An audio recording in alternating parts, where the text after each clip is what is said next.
Welcome. If you're looking to copy your Telegram group invite link on the PC app after the latest update, you're in the right place.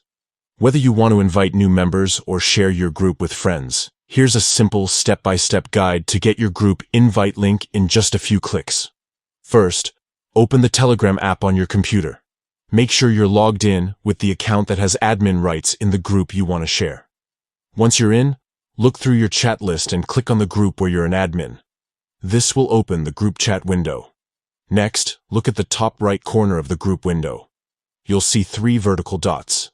Click on them. From the drop-down menu, select Manage Group. This will take you to the group's management settings, where you can adjust all the important details. Inside the management settings, find and click on Group Type. This section controls whether your group is public or private and shows the invite link you need. Here, you'll see your group's invite link displayed clearly. Now, to copy your link, look for the 3 dots right next to the group link itself.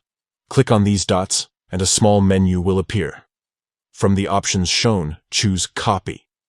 Instantly, your group invite link is copied to your clipboard.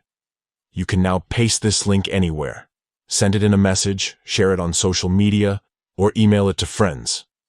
Anyone with this link will be able to join your group, depending on your group's privacy settings. That's all it takes. With these steps, you can easily copy your Telegram group invite link on the PC app, even after the latest update. Just remember, you need to be an admin to access and share the group link. Thanks for watching, and enjoy growing your Telegram community with ease. If you found this guide helpful, be sure to check out more tips for making the most out of Telegram.